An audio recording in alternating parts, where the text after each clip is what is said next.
loaded, I'll hit the recording.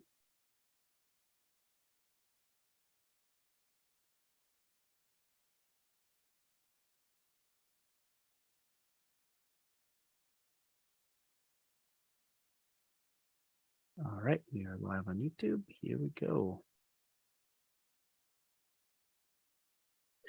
Hello and welcome to the Mastermind, Body, and Spirit Show. I'm your host, Matt Belair.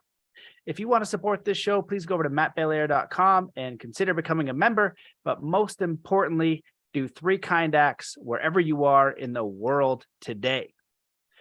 Today's guest is an MD and CEO and founder of Fresh Try, the brain science behind building healthy habits, a neuroscience-based digital health company.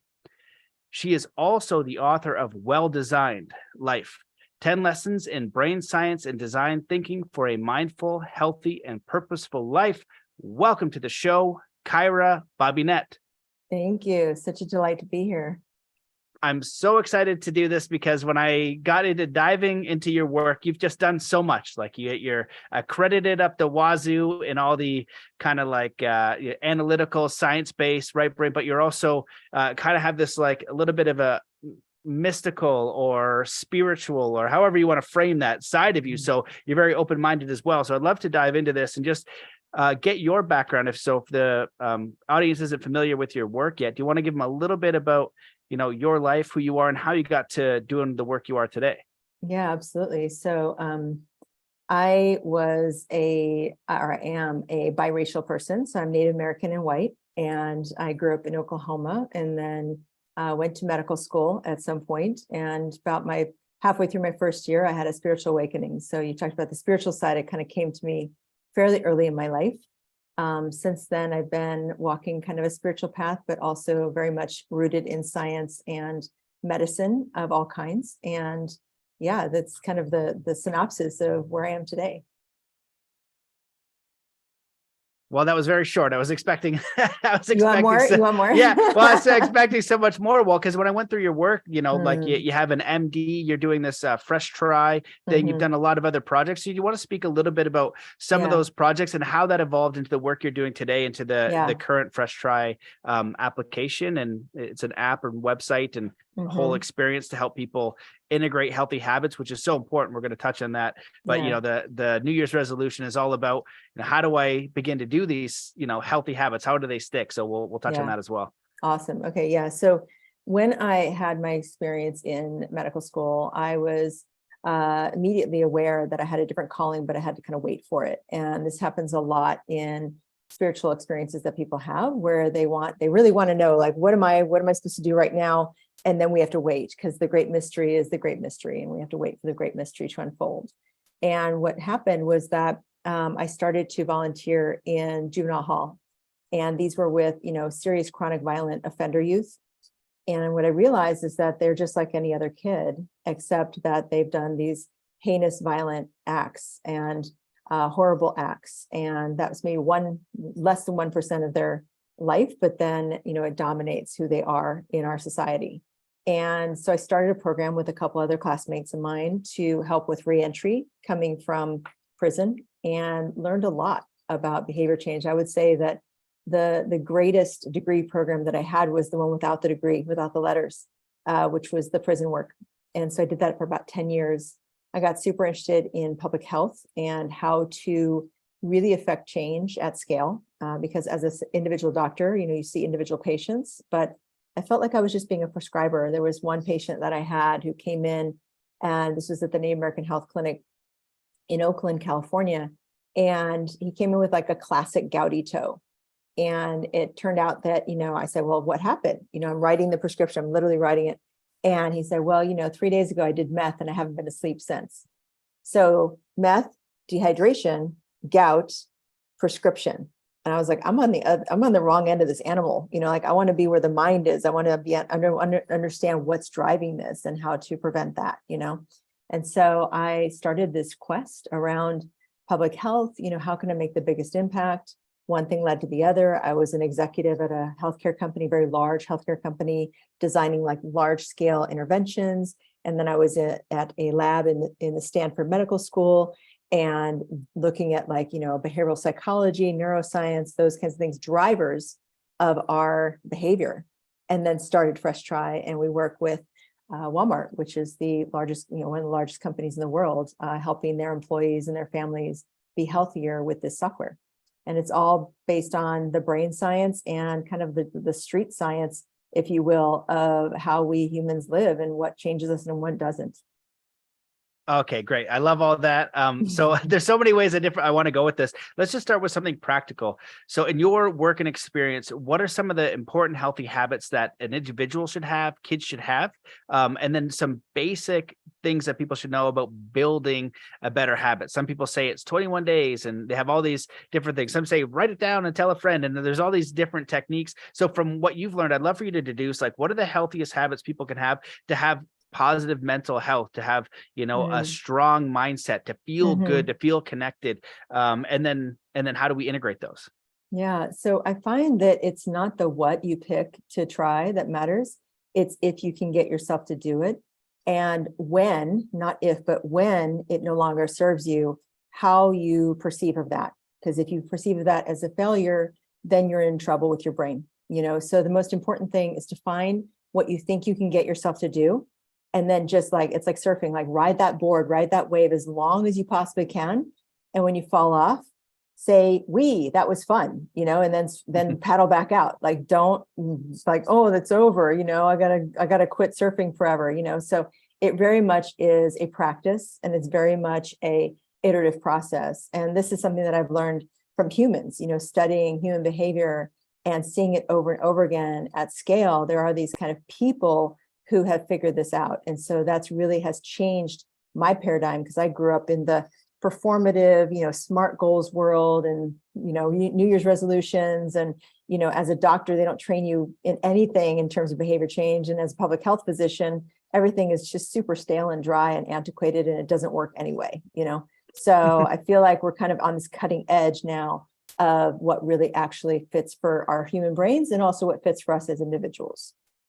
Well, I like how you framed it there, and knowing that it's okay to kind of like fall off the horse, like a different perspective, and not to beat yourself up. It's like, understand that it might take a few tries. Even some people have dealt with addictions, and maybe your work kind of touches on that. So when someone's trying to create some healthy habits, what are some things that they should keep in mind? Do you have like tools, or how does the app work with that? Or what's some of the science around it? I'm reminded of Dr. Joe, who, sometimes I like the science of it, but I'm more of like a doer. You know what I mean? You tell me the science after, like, I'll just go deadlift if that's going to make me stronger. I could care less about what's going on in the body. Right. However, as part of my work, I research it anyway. And when I do, it helps give me more understanding, and it makes it work better. And Dr. Joe talked about this study they did where they went to not house cleaners, but people who clean the hotel rooms. I don't know why I can't think about what their names are, but those people, staff. Yeah, the cleaning staff, and just told them, hey, this is how much you're working out. You've got this many steps, this and this. And what they found was there was a very noticeable increase in their weight loss and their muscle gain and all these different things by understanding how it works and why it works. And I'm curious if you have something like that for mindset, for goals, for helping people say, hey, if you follow this track, you're going to see success. Yeah, I mean, there's a lot of different mindsets, but largely speaking, the mindset is either a learning mindset in that category, or it is a performative mindset. And so I think what we're most familiar with right now in the current industry is performance, measuring everything, counting everything, setting a goal and tracking against that goal, all that kind of stuff. Turns out that there's a very significant problem with the brain with that approach. There is an area of the brain that nobody else knows about, or that very few people know about, called the habenula, habenula. And that area of the brain is AKA the anti-reward pathway. It's the brake pedal in the car. And just like if you're driving a real car, if you got the brake on and then you punch the gas, you're not going anywhere. And so for years and years and years, myself, my colleagues, all of us thought it was dopamine. We thought, it's about reward, it's about motivation, it's about just do it, it's about all these things like, pedal to the metal on the gas pedal. And we didn't realize the darn brake was on, And so I think that the most valuable thing, you don't need to know brain science, but you need to understand when the brake is on. And because the habenula activates the brake whenever you think you failed, even subconsciously. and that's where burnout happens. That's where apathy happens. That's where stuckness happens. And, if you look at big data, large scale data of people who they'll take weight loss, for example, people who keep the weight off long term, the one thing that they share in common is that they have the shortest periods of relapse, like where they don't get back on the horse, and it's very simple. That's the only thing that's different about them and normal people. And that means that they're finding a way to get around their habenula, because their habenula, once it activates under failure, then it kills your motivation to keep trying. And then you have something I called stop trying disease, which is you don't know why you don't feel like doing it. You just don't feel like doing it anymore. And then guess what we do? We blame ourselves. We indict ourselves being a failure. We're ashamed. We feel, horrible. Self-loathing comes in, all that kind of stuff. So I think that is the number one obstacle in people's way, because they don't know that about their brains. That's interesting. Well, it reminds me of like the idea when people go into, let's say, entrepreneurship. It seems like in your life, you've walked this path a little bit where you were going into the traditional sciences route. You wanted to help people, and then you had to make these transitions. So you have an idea of where your life is going to go, but as you were getting feedback from your experiences in your life, with also this optimism and vision for your future, you were able to take those skills and adapt, where I feel like a lot of people can't do that, or are not willing to, or are too afraid. Like, if I am working this job but I really want to do this, like, actually, there's a crazy story. Like, my wife's friend, her dad was a school teacher and he wanted to be a comedian. And I don't know if I shared this podcast on the pod. It's such a crazy story now because I'm a dad. And but you'll get it. If you're a dad, you'll know when I complete the story. But he is a teacher. He wanted to be a comedian. He goes into being a comedian. He does some shows and quits being a teacher. He is the freaking voice of Paw Patrol. So Paw Patrol is just massive. So like, I could just imagine like a rational person being like, why are you quitting your job to go do this? Right. And then now he's like, I don't know, like just absolutely crushing it, because Paw Patrol is so friggin' massive. He's Mayor Humdinger. And again, it's like now it's $1 billion company. So how would you, like, it's this mix, I think, of like knowing who you are, following, but realizing it's also okay to fail. Right. It's okay to like try whether it's your habits, whether it's your business, whether you're trying new things, it's totally okay to fail. So with knowing this, what do you even call this thing, this habenula, what do we do? What's the best thing that we do if we know that sucker exists? Yeah. And do we first identify the positive habits we want to change, or the negative habits we're doing we want to stop, and then start writing down the positive ones we want to do, and then have a process for this habenula that's going to come up? Like, how do we make sure that thing doesn't screw us up? Yeah, it's definitely don't poke the bear is the main philosophy. And then if you happen to poke the bear, it looks a certain way. It looks like you don't feel like doing it. It looks like, very common language is nothing works for me. Been there, done that. I never, like those kinds of statements that I'm sure you find all the time with people that And the entrepreneurial people, they're kind of a special class, right? Because they tend to iterate their way through and never think that they failed. There's like, oh, it's just over the next hill, And so they're almost immune in this kind of irrational way to thinking that they failed anything, and they ignore it. You have to ignore in a crazy way all the naysayers along your path if you're really going to break out as an entrepreneur, because there's more naysayers and more impossibilities and more chance of failure, 90% or more, quote unquote, fail, right? And so just being able to relentlessly iterate, I find to be the consistent thread to get around the habenula, and also to, if you accidentally trigger it, to recover from it more quickly.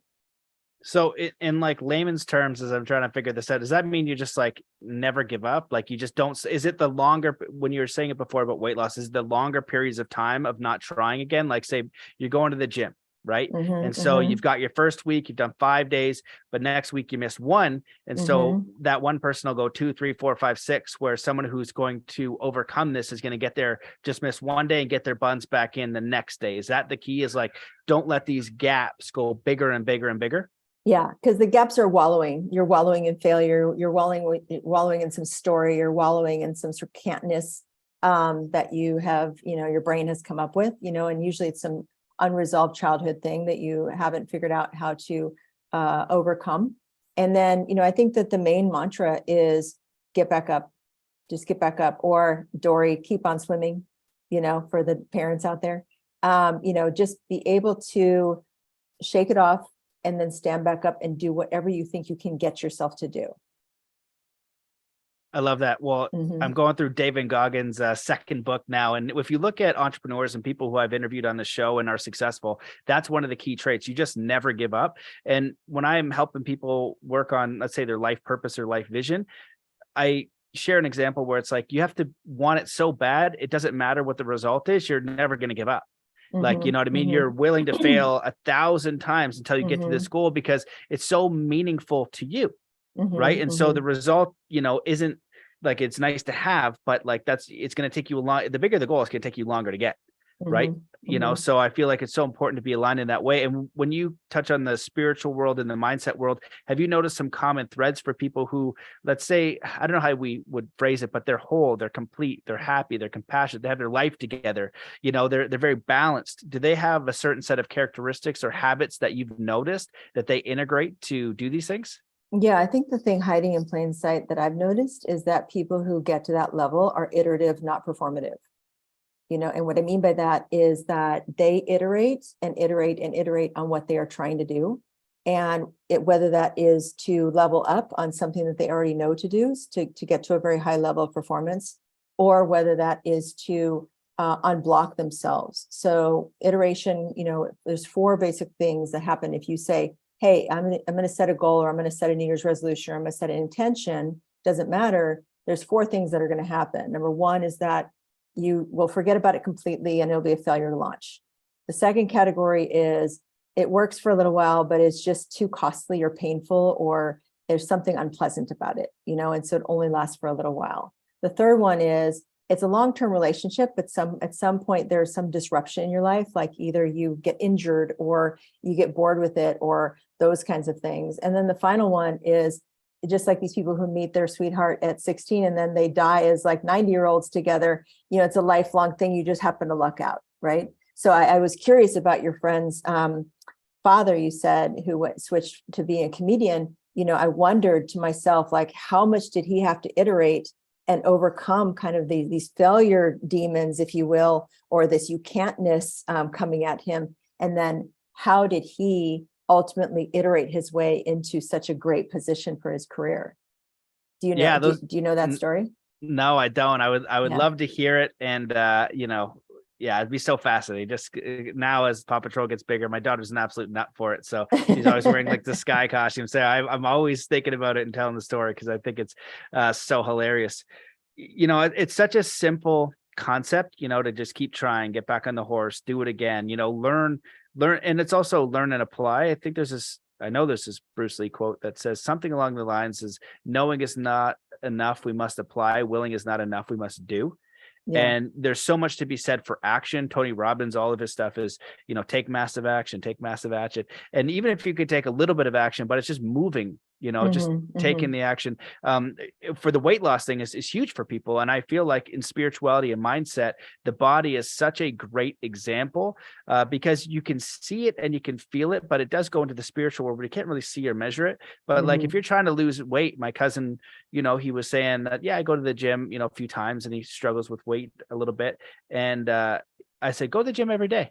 I was like, even if you just go there and you walk for 20 minutes, just show up. It becomes a part of your life. I don't care what you do, just show up, go for 5 minutes, make it a part of your life. Right. And then that's going to shift it, because if you're only doing it once or twice, and now it makes more sense, those gaps in between are going to get bigger and bigger. And then you're like, I'm just going to forget about it. So there's so much to be said for consistency as well. I don't know who said this. Some people say it's Seinfeld, but he was saying like he'd write a joke a day rather than try to cram, 20 jokes on the weekend. And again, it just speaks to consistency. So what is your research showed anything around consistency? What if we want to apply this for, I hate my life, I want to change it, I want to be mentally fit, spiritually fit, emotionally fit, and live my life purpose. So how do we take your knowledge and then give that to the audience? Yeah, well, I want to like start with just how flawed I am for a second, because I'm not the Tony Robbins of the world. I'm not this kind of like, David Goggins kind of like relentless person. I'm actually quite easily frustrated, intimidated, and rebellious as to anything that I try to put up for myself. And so if I heard you tell me, just go every day, I would in earnest, my younger self would have in earnest tried that. And then I would have thought that I failed because I, got this great advice from this person who I look up to. And then I feel like I failed them, or I failed myself, and there must be something wrong with me because it's just so easy. That's the thing I have a slight issue with all of the like teeny tiny habits. My mentor is BJ Fogg, who did Tiny Habits. He trained, James Clear on Atomic Habits. Like, that has its time and place. It's good to design a good habit. But the thing I want to add to that for people to protect them from this part of their brain is, and if that doesn't work, we just missed something. So iterate. It's not just about gritting it out. It's not just about the determination of get back up, but it has to do with like tinker with it, experiment, adjust, play, like those kinds of things, because there will be a point where you will see yourself actually do the thing and it will be joy, and then you have to understand it will last for like a surfing, ride on a particular wave. And when that wave dies out, no big deal. You didn't do anything wrong. Just go back and take the next wave, find the wave for you. And if we could just get people to focus on that, I think we could prevent them from a lot of intimidation, shame, and judgment of themselves that really gets in their way and triggers that our area of the brain that the bear in the brain that we do not want to poke, So I've learned that doing this safely means to take in advice or sometimes people try to copy people they admire, and then they feel like they failed at that. So anything that kind of smacks as that failure, I get a little bit concerned about, because I want people to have a little a safety net after the fact, I love that distinction, and I've never heard it before, and I'm very glad that you shared it, because what it makes me think about is, the first thing that came to my mind was the Joker just saying like, "Why so serious, son?" And just and just like you're you got this little Joker in your mind, right? And he's just like, "You failed, Teasing you. why? Yeah. Why so serious?" And so it's such a great idea to play with it. If you want to lose weight, make it play. Don't make it so serious, right? You don't make it so, you missed your workout, and I've given you the David Goggins example, and I'm like, do it every day. And I had a very masculine, don't miss a day. Yeah. And they're like, he inspires people. I think the research shows, Matt, that if you are within one standard deviation of the person who is saying that, and that fits for you, then it inspires you. But if you're not, if your self-concept or your self-image or whatever is a little further back, then it becomes intimidating.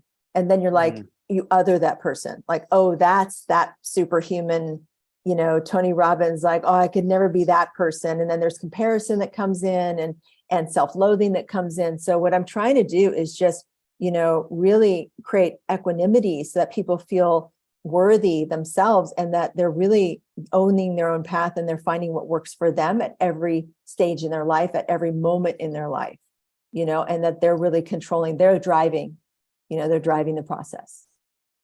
I love that. I love that word equanimity. And, maybe we'll transition a little bit here to like the spiritual side of things, because, with how we have our outlook on life is challenging. A lot of people the last couple of years have had, great challenges.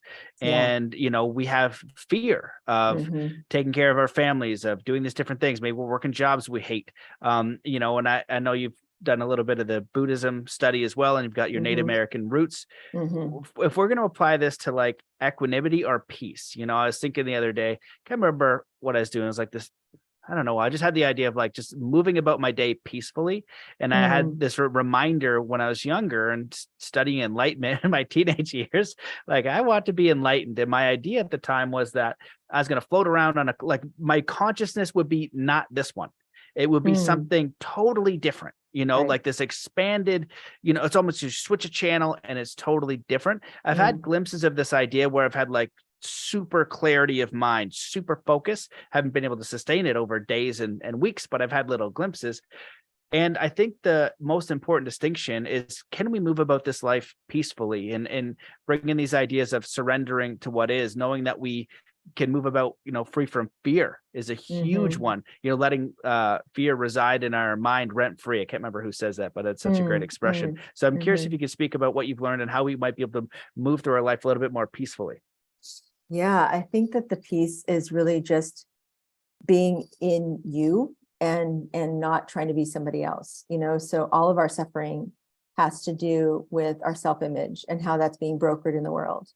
And, as long as we have to defend ourselves against the world or be better than somebody else in order to satisfy our scarcity mindset, because there's not enough for all of us or that kind of thing, then we're going to be in competition, not collaboration.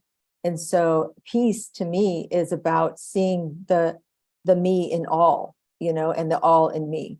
And just that helps somehow to dissolve the meanness and the hyper focus on the defensiveness and the fear of death, really is what it boils down to, where we split off from equanimity is like, oh my gosh, I might die.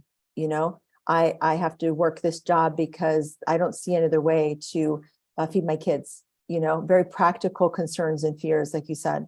And, to me, it's a whole journey of being able to release the meanness and go with the we-ness and say, we're all in this together. A friend of mine who's a yoga teacher, she says, yeah, I'm just another bozo on the bus, but she's this very, very, I would say very enlightened, very peaceful, loving, kind, generous, and very knowledgeable and wise woman, but she just considers herself just one of the people, and I think that's a beautiful way to start. Yeah, I definitely agree. It reminds me of what David Lombard used to say to me as one of my Mi'kmaq teachers. And he used to say always, from me to we, stop thinking about yourself. And I think about what an awakened person is. And I think one of the ideas is they're not trying to just serve themselves. They're also just not trying to get materialism. They're thinking about how can I, contribute to the whole. Before we started, you said your whole life mission and purpose is to reduce the suffering on the planet. Is that correct? Yeah, just to serve the reduction of suffering of all beings. Yeah, I think that's incredibly beautiful. And then if you have that as one of your main drivers, it's my opinion from the people that I've spoken with and met, they're the ones who get closer to true peace, to true happiness, to true purpose. I haven't met anyone who is very self-centered in the way that I have to get more materialism and it's about my company and my business and my home and my things and my specialness. You can never get enough of that materialism, and this, if like there's a really nice food you like or a really nice treat, if you have too much of that, it's going to be terrible. It's like everything. Like you could have the nicest house and all that, and it will be nice for a time. Alan Watts has a great analogy about going through life as a dream. And, you imagine you get to dream 75 years of time. And each time you do it, you just get everything your heart and mind could desire. And you do that 10 times, it's going to get boring. You're going to want challenge. You're going to want, different views. You're going to want different experiences. And I think that we want that. And it's just important to understand if we guide our lives from a self-serving perspective, it's going to be limited. We could do it for a time, but I feel like if we want to move towards something more meaningful, more beautiful, more empowering, and then from that state, I think that's when you see the universe and God work. Because I've seen that force a few times and I know that it's benevolent. I know it because I've seen it. It seems to like be guiding you when you can't make it. So do you want to speak on on that rant, if it made any sense to you in the audience? I hope so. And that idea, and then just like the idea of like the God force, like do you believe that exists? Do you believe, Dr. Joe will talk about, some people talk the quantum realm and manifestation and all that, but I'd be curious your thoughts on working with your spiritual self, your higher self, to become the person that you came here to be, for achieving your highest potential in a beautiful way and doing and walking the path in peace. I'll just leave it there. Yeah. And I would say that what came to mind is a experience I had in a ceremony once. This was a plant medicine ceremony where it was very clear to me that I could see how the earth was engineered to be structured in such a way that we as animals in that ecosystem, we get sicker the further away from the earth we are. And so part of what's happening in the human condition right now is that we're just kind of, being so human centric that then we've lost that connection to the divine order and to the earth groundedness. And anytime that happens, we get sick, we get mentally ill at scale, we get competitive with one another, we get racist, we get divisional, we get tribal in a bad way. It's like we're missing our there's a molecule that runs all of our lives called oxytocin. It's the one that is released in the baby and the mother when there's a suckling baby, when they're first born. And then we have it when we have eye contact, we have it when we have sex, that we have it when we have hugs and connectivity with other people. And even shared hate actually generates this. It controls our weight, it controls our metabolism, it controls our strength, it controls our brain, it controls our brain health, it controls all of our body functions. It is the most powerful hormone in our body, more so than dopamine. So if we look at that metaphor of connection as being the pinnacle, the sort of platform of health, I would say that the more we can get out of the human centrism of, the social media used in that way, where it's comparison, FOMO, gaslighting, predation, exploitation, performative aspects, where you lift one person up and then everybody else is feeling bad about themselves, those kinds of things. We've got to figure out a way to design that to be more connective, to be more truly, truly connective. And that's what we've done with our software, is just agonize over, compassion design is what I told my technologists, and my CTO rolled his eyes for 2 years at me. And I felt really, kind of intimidated by that, because I was bringing a yin energy, a feminine energy to the process, in an area that had been so dominated by that kind of, well, suck it up kind of, male yan, survival of the fittest, but competitive, and I think there's really a time and a place for competition. There always needs to be that exercise of what can I do? And can I beat this one? But then once the game is over, that's it. The problem with competition in your career or in areas that are inappropriate in your family, competing with your siblings, whatever the case may be, is that it's toxic because it never ends. The game is never, over, and we all go out and celebrate, Absolutely. I love all that. I'm reminded of one of the sayings that my Native American teachers would tell me, just saying all my relations, and just understanding everything here is alive. And it doesn't get into kind of some of the weirder stuff that you can get out there about understanding the planet and this and that. Cause I was all about all that for a while and realized it wasn't balanced. It was actually, I was a vegetarian for a few years and I didn't want to hurt animals, and whatever you want to do is totally fine with you. I don't care. I'm not judging you. But it was my Native American friends that kind of gave me a different view on life and the respect for everything, and just why they hunted and how how they viewed that and how they lived and all these different things. And I was like, oh, that's it's such it was just a very balanced approach, and the idea of all my relations, right? Hey, the earth provides for me. It gives me what I need, but also I have the relations of just my also fellow man, but that's not the only one. I have a relationship with everything, and everything that I do affects everything else. And I feel like if we had that understanding, we wouldn't be going around causing harm in a variety of different ways. And I think that the root of it is this self-centeredness. It's this, me, I'm going to, get to this bottom dollar, or I'm only going to look out for myself. And you see this a lot in business, because as businesses grow, you need to cut corners to make more profit for shareholders. But there's also times where people don't do that, right? And they don't cut the corners. And so it can be hard to hold integrity sometimes, I guess, when money's on the line. You can get a greater deal of money. I saw that as well, many times in my life. And so it's not an easy path sometimes. And so I'd be curious your 2 cents on just what it means to you to live a meaningful life. How do we, if someone's lost, they don't have any spiritual connection, they, it's so sad when people lose faith. And I feel like in my life, I've even lost that at times. I look out and I say, holy smokes, what the heck is going on here? Why is there so much pain and suffering and what is happening? It just makes me sad. So I'd be curious your thought. Well, and then also your thoughts on evil. Why is there so much evil? What the hell's the deal with that? How do we make peace with that? I'm angry. I get angry. I get all, I'm all upset about it. Yeah. And having done so much prison work, I can tell you there is evil in the world, and it's not 100% on in certain individuals, but it comes from pain, and it comes from being left out. It comes from being removed and rejected, from the whole. And so if your tribe or your clan ostracizes you, then you have no choice but to burn the house down, because you have to tell them, you have to communicate somehow, and usually it's through violence or crime, how much you're hurting from that process. And you might have brought on yourself, with your acts, egregious acts, it's kind of a terrible cycle, but there was a Native American, my most inspired, Native American political figure, governmental figure was the peacemaker, who brought together 5 warring tribes and held peace for 500 years.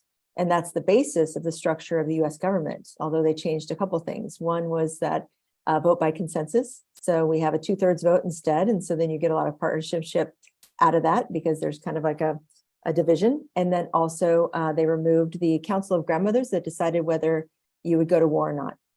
So there's ways that we as humans can design policies and cultures to be inclusive. And I find that, much of the evil that you're speaking of comes from those who've been excluded and not brought in. And another I heard this story once about African tribes, or there was an African tribe long ago that when a young person would do something horrible or criminal, they would take him and put him in the center of a big circle. And then everybody would tell him everything he ever did right, to kind of, help him to ease his pain and his suffering and his hurt. And the trust was, you can do better, because you are a good person. And I think people who are evil, that you'd say evil and do evil acts, they somehow got to thinking that they were bad and that they were evil. And so they've got nothing to lose. Wow. Well, that's really well put. And I love the idea of the Council of Grandmothers. I remember hearing about that no one's ever brought that up. So I'm glad that you shared it, because it just makes so much sense. Like, I can only see the world through my own perspective, and I'm a man, and I definitely am masculine, because when I see someone causing harm, my first mental reaction is, how many different ways can I kick their ass? Yeah. You know what I mean? And I start imagining all these other messed up things that I'm going to do, but if there was ever a time where I were going to release that, it would be my mom saying, go, you know what I mean? If she says go, she, like, she is not. Yeah. It kind of like, it's like, go ahead. Like, this has gone way too far, because she's never going to want to do that. And so I've kind of had that as a martial artist. I'm like, okay, like, you learn, you don't fight when you know how to fight, right? Like, you don't do that. So I always wonder, like, I imagine, like, well, if I see this, like, should I step in? Like, if I see this, and then how exactly do I do it? And so having a council of grandmothers and would be so important. And also just a council of elders, the whole political system. This might try not to get political, but viewing Canada and doing a coaching group all over the world, right? Of the last couple of years, the United States, who I, talked to them a lot of shit about as a young man, because I'm Canadian and you're supposed to, I was like, oh man, that system is way better than our system. Now, in that system, there's a lot of upgrades, that could, but yours, for the whole world, there is the way that it's set up is just better. And it's like, oh, I understand so much more now. Now, if we could add to that system, like respect for our elders, how, or a grandmother counselor, or these different things where you have these other checks and balances that are so beautiful. One of the things our culture, I would just say my culture, I don't know, Canadian culture, like, we don't really respect our elders the way that I've seen European cultures do it, or the Native American cultures. I find that a lot of European cultures are really great at respecting their elders. It's very beautiful to see. And also in the Native American communities, I remember Clifford Mahudi telling me the story, and sadly he's passed, and I kept having him on the show, and he had all this wisdom, and he goes, I remember sitting on my grandfather's lap, and I just wanted to go play, but he's trying to tell me stories. And he goes, he used to get mad at me. He's like, I understand why now. I just kind of laughing, because he's trying to pass down the wisdom, and through the way that our culture is working, through TV, through media, through both parents working, right? So get, on the ground, you probably know about all that kind of stuff too, so it makes it much more challenging to really grow a strong family unit. And then, through the generations of having time for your grandparents as well. And so with all that, I'd love for you to comment on that, and add, like, from what you've learned as being a Native American, and also being around the different tribes, is there anything you would add to, like, what is there anything that they'd like to bring, or like you would see added to the government or to cultures that you would feel improve our cities and communities and cultures? And countries.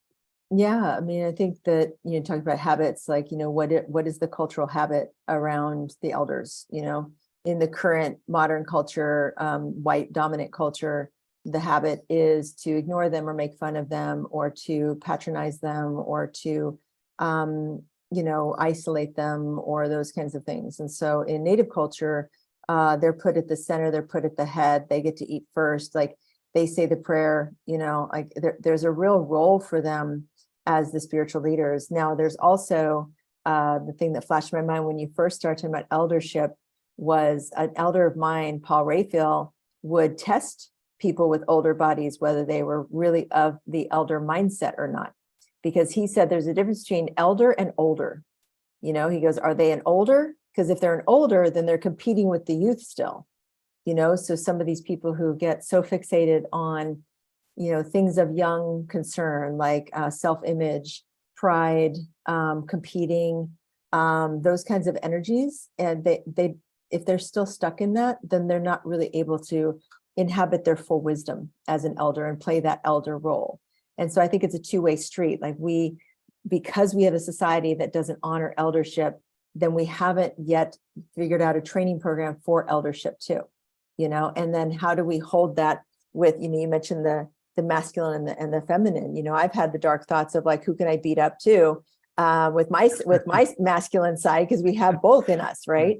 And we need our warriors. We need the whole wheel, and I think that the world we live in right now, Matt, we've lost the wheel, we've lost the understanding, and we don't need to be co-opting somebody else's culture to like really create a wheel that makes sense to us. Because if you look at mandalas all over the world with all different kind of indigenous communities or earth-based, earth-focused, earth-honoring communities, what holds them together is just a shared paradigm of me versus, where you are, where I am. It just helps us create like a GPS system for supporting one another in our process, and without making everybody the same, so that everybody follows this one guy, and his advice or puts this other person ahead or that kind of thing. And so the elders have a role in that wheel. The babies have a role in that wheel. The children, the young adults, the teenagers get to be narcissistic because if they don't, then they'll stay narcissistic, if people oppress that or suppress that, or they get depressed, and then the parents and the teachers and the adults get to have their way. The older adults get to have their rite of passage. And then the storytellers end it all, the gurus, like you're right with the storytelling, that's how we are the only animal that gets to skip a grade and learn from each other's mistakes. We don't have to experience it ourselves. And so we can have quantum learning in this lifetime, but that only has to come through wise storytelling. Oh yeah, I absolutely love that. And I love how it's community based, and with working with my elders, it was very community based and everyone was respected. And with David Lombear, he would do these things called T's, standing for time, earth, air, and space. And you'd sit in a circle. But he would say, it's not I don't know, whatever they're talking. He's like, it's not that. He's like, it's something else. But everybody would speak. And I remember he'd bring out a topic and it would go in a certain way, like compassion or kindness or whatever. And you'd have different walks of life. And I consider myself like at the time to be like an okay writer and read a lot of these different things. And like, I could write a little bit on compassion and its importance and whatever, right? I feel like I could do good. But if I were to try for a year and write, just think about one idea, but that group in an hour, from like a little kid to, a mother to a father to some guy who's like a truck driver, whatever the case is, right? Just that hour of everybody sharing, I could write a masterpiece quickly from learning from the community. And I feel like that's such an important piece that we're getting further and further away from. In our culture, and we need to figure out how to bring it back and to value our families and get connected with our community and sit and listen without being distracted. In Stoicism, they call it like dead time.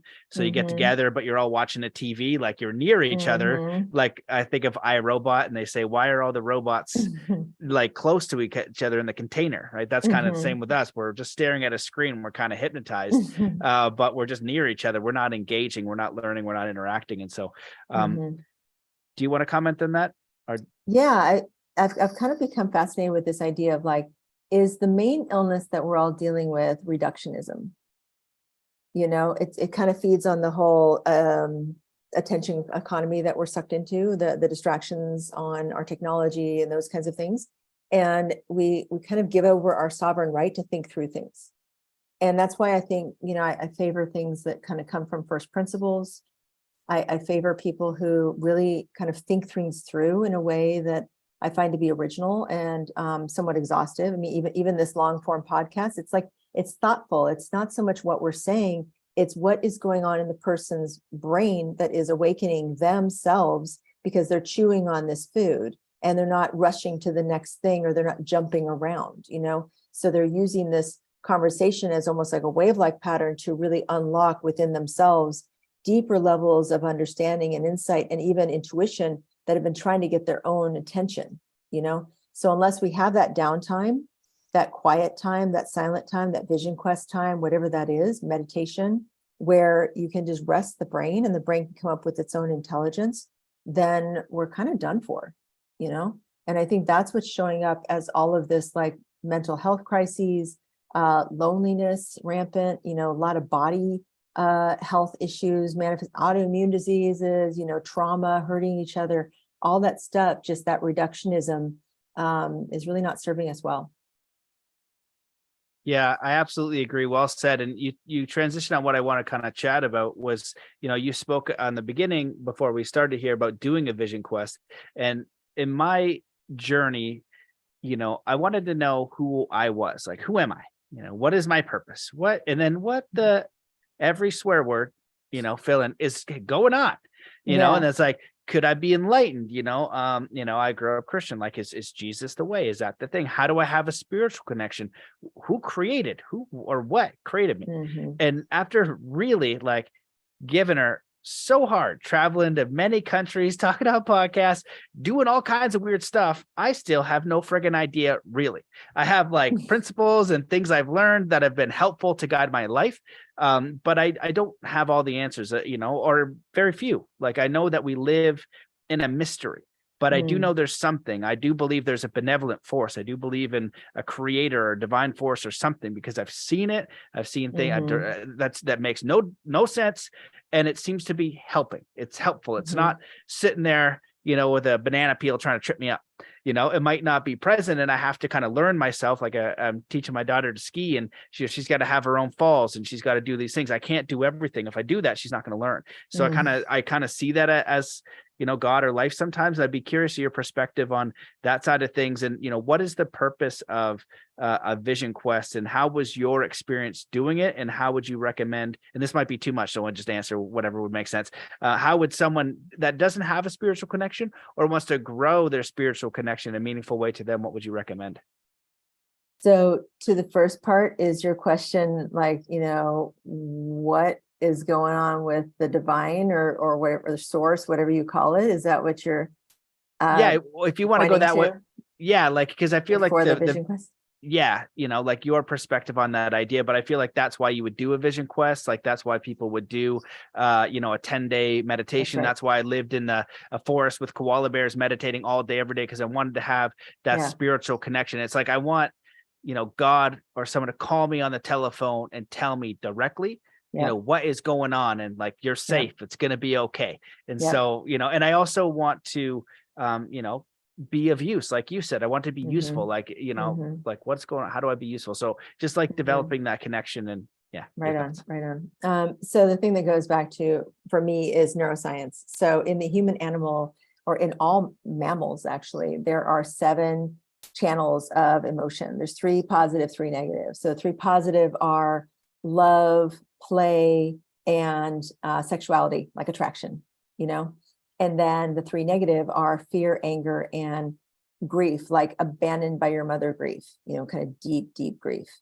And then the 7th one is actually the dominant one of all the others, positive and negative, which is seeking behavior. Seeking is a curiosity, leaning in, hunting up something, and so I think that the way that I think of all of this put together is that the reason why the divine energy, God, whatever you want to call it, source, universe, whatever, is so mysterious is that if it wasn't, we would stop seeking. And the seeking really helps to get us out of both the super, super pleasure and the super, super pain, into a more balanced, equanimitous state where we are in flow, And so I think that's why it's engineered that way. And, in native culture, the pinnacle of teaching is being a coyote teacher, which is defined as teaching somebody without knowing that, with them not knowing it. That's like how God teaches. It's like, like you think there's something there and then it's not, and then you're just left with yourself. So it always goes right back into you as like, oh, I'm figuring this out. Like I'm learning something, and you build confidence in that way. If it was always like spoon-fed by some omnipotent being, then we would always stay as children. We would always stay helpless victims, but that's not, I think, what we are designed to do. I think we're designed to be exploratory creatures and to learn everything we can in the life until this body's over. And then vision quest, is that you want to say something about that? I was just going to say, oh, wow, that's an answer that I have never heard. And I really like the 3 positive, the 3 negative, and the most dominant being curiosity. So that's amazing. Yeah. And I'd love for you to speak about the vision quest. Like, maybe you could share a little bit. What is a vision quest? Why did you do it? And what was the experience like? Yeah. So I'll just pull out my doctor hat for fun. It's almost like it's a drug, and we're going over kind of its side effects and its actions and its mechanism of action. So the vision quest is a potent way, as you said, to really surrender the self and to really say, what the, is going on? Tell me what to do. It is the strongest prayer, if you will. And because you are you're coming with some skin in the game, you are putting yourself in a very uncomfortable or even scary situation, and you're not sure it's going to work out for you. And you are having to sit with yourself, which is super itchy and super restless. And especially I've noticed that, I started doing these in 1995. I've noticed that over the time of having my cell phone, because that was before cell phones, that I've gotten itchier and itchier the first day or so, just coming off the digital drug, right? Like, oh, I gotta go, the checking disease starts to get at me, right? And so we're really giving up a lot. We're sacrificing a lot to really get down to bare bones. And there's so many forms of vision quest. And these were traditionally done by men as a way of approximating what it was like for a woman going through her moon cycle or her menstruation cycle, because it was thought that women in menses had a special connection to the Great Spirit, because they were in a ceremonial kind of altered state, if you will. Now, in our modern society, we kind of push that down, or we force them to go to work anyway, or school anyway. Like I went to school so many times with painful cramps, no one giving me soup, nobody taking care of me, nobody brushing my hair or rubbing my back or anything. It was just just be a guy, just fit into the male world, And so we haven't learned to honor the feminine and really give, its due. So men really owned the world of vision questing and trying to approximate the difficulty of, childbirth and menstruation that women regularly have to confront, right? And so as a woman in a modern society, and I was a medical student at the time, for me, the vision quest was water, no food for 5 days, and going into complete isolation in the wilderness, for which I'll tell you that as a young woman, as a 24-year-old young woman, I was most terrified of running into a man, not a mountain lion or a bear, which happened often. But it was the man. It was the crawling under a rock and then having a man, piss over my head onto from a bridge overhang over to the rock on the side of me because he couldn't see me. That was terrifying, and those kinds of things. Wow. Well, that is very, I was gonna say powerful, but I got lost with the man pissing over against me. That's amazing. A stream of piss. Yeah. My vision quest.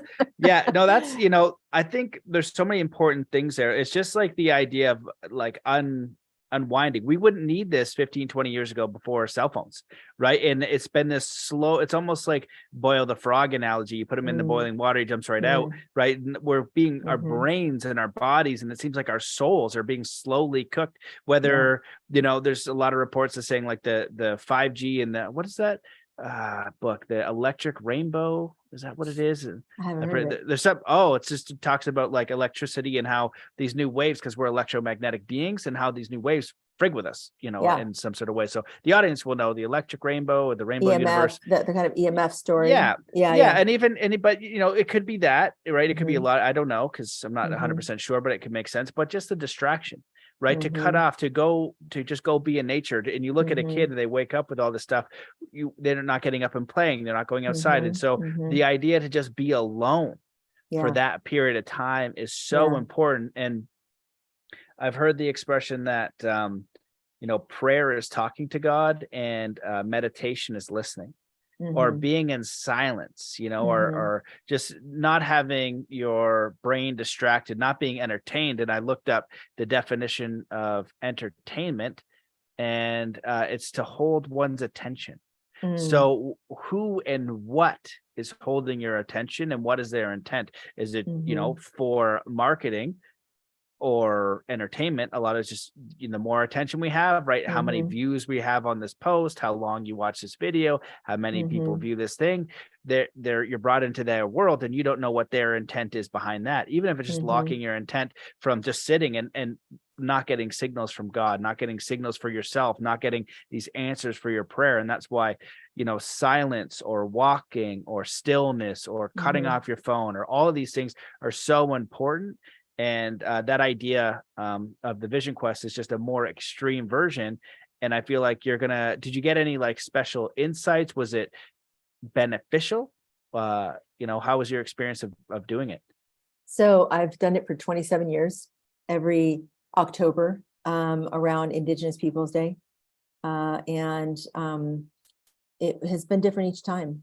It kind of moves with me as I mature.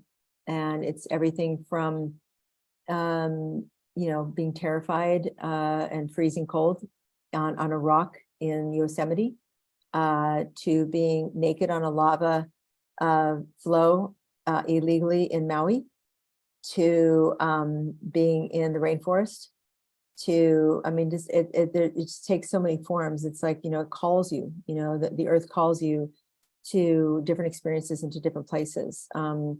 And right now, I actually have 170 acres in the Santa Cruz Mountains, and that's where I do my vision questing. And so I'm pretty guaranteed to not see any, unsavory characters, and be able to really kind of walk home at the end of the day. And in some ways that's harder because I can walk home. So the temptation to just like, screw this is too hard, and wimp out is there, but the determination, and I want to just go back to how itchy it is, because I don't want anybody who's listening to this to hold that against themselves, that, it's no small thing as a modern addicted person to technology to go through a detox. That's something that ancient people, indigenous people never had to deal with. And so that's an extra kind of spin on the ball as modern people that we have to be mindful of. And you said, like, mindfulness is listening. And I first thing I went to was like, like level 3 for me was listening. Level 1 and 2 was just hell and self-judgment and misery. I don't know whether you experienced this at the beginning of your meditation journey, but I did. And I was like, oh my, first of all, I was shocked because it felt like I lifted up the hood of the car and there was like just a bunch of noise in there. And I was like, I didn't know that was in there, and then just having to deal with that and just having any notion that I could control that was a complete and utter failure. And then how bummed I was and how depressed I was by that fact. And so it really wasn't until, maybe in longer term meditation retreats, I did like a month-long, compassion retreat, where I started to feel like, okay, I have a little handle on like this engine and what it's doing, But before that, I was just miserable. Did you have that experience? Well, yeah, I think so. For me, I started meditating when I was a kid, and like I Oh, remember wow. reading the book.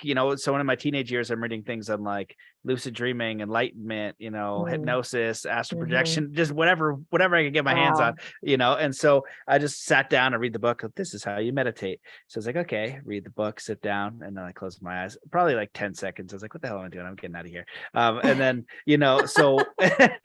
but I kept showing up and I kept doing it. So I had that, and I also had it from martial arts a little bit, right? A little bit, that those ideas and those thoughts. And so even for me now, I think it's the practice. It's, if I haven't done it, I find that it's just the craziness of the mind, and it takes a few times to shut it the hell up, and then I can get into the state of peace. It takes a little bit, but I know it's there, so I can get through that battle.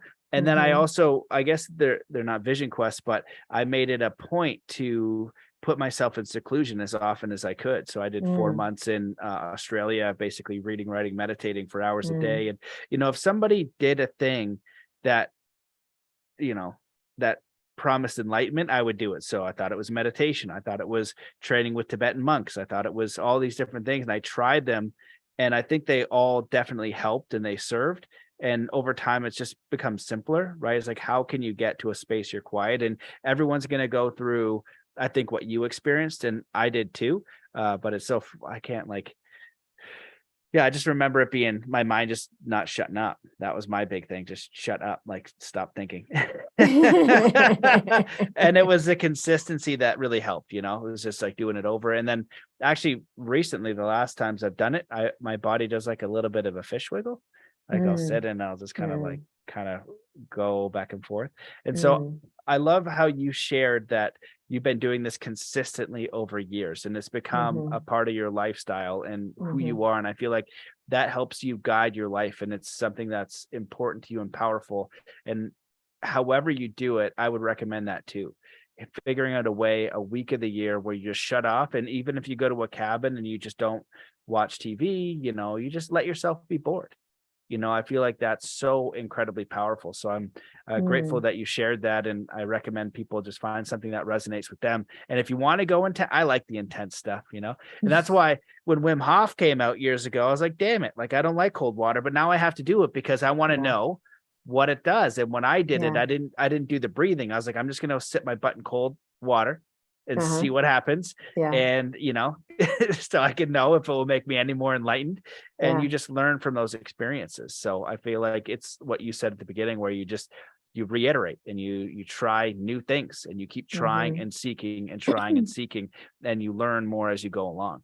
Yeah. And I did, in the earlier days, it was so funny when Wim Hof came out, because I literally just, in order to try to get away from society in Yosemite, I was doing the crossing the mountain, spring up to your chest with your backpack over your head, to get to a rock, and then living on that rock for 4 days with just a sleeping bag, and no food and no fire, and then doing daily sits in that ice cold water, and just doing a lot of cold training and kind of, overcoming the mind's need to control. Everything you're doing in that case is surrender, surrender, surrender, and really it seems to be that medicine is really important. And I'm not quite sure how you might think about it, or how you think about it, but I just feel like that somehow the flexibility, the yoga of surrender helps wellness as a general rule. And that sets you up to be able to be an iterator. Iterators never fail. Show me anybody who's iterating their way through something, they will never fail. They'll be relentless and unstoppable. Yeah, I agree. And I absolutely love that. And it's like just the continuous challenging of yourself. And when I did the ice, it was so interesting just to see the mind telling me to, get out, and so it's like, oh, well, if you've never meditated, try that. Just sit 30 seconds in there, watch your mind go nuts, telling your body to get out. And it's like, what's actually happening here? So I was like, the mind is saying get out, but I'm the mind, and I'm telling the body to stay in, but the body is telling me to get the hell out. And so it's very interesting. And you're amazing for doing that, going to sit on a rock and just just sitting there like, that is hard to do. I've done hard things and I know how hard that is. And I love this little piece you're adding in just saying, hey, you don't have to go nuts with it. It's okay. Like, you don't have to compare it to this thing. You could do something at your level that's just for you. It doesn't, you're that idea is, comparison is the thief of joy. And not letting people think they're lesser than or less spiritual or they'll never make it, or it's such a beautiful and very important distinction you're adding. I feel like I don't know if I've ever had another guest share, so thank you for just continuing to remind the audience and myself of that, and hopefully I'll remember to take this little piece forward on podcasts and when I'm coaching and when I'm speaking to amazing people like you. So well, this has been awesome. I could talk to you all day. You've done a lot of work. You have a great app. It's an app, is it? It's a software. It's a behavior change software. And so Okay. it follows the neuroscience of protecting you from failure, but really being focused on practice and iteration instead of goals and tracking. And that is a more natural way and a more sustainable way for behavior change and for habits to set up in the brain. And so, if folks are interested in that, FreshTry.com. It's on both the app stores. We have about 300,000 downloads. We're growing fast. It's really resonating with people because I think people are kind of burned out on SMART goals or things that they set that don't turn out for them 95% of the time. And so this is a much safer formulation and a more kind of how nature evolves, evolution is happening. And so we're just following what science and nature show us. Oh, that's beautiful. And you've also written a book, and you're probably up to a lot of different things. So if people want to stay in touch, if they want to get in your book, if they want to check out the software, where should they go? FreshTry.com, FreshTRI.com.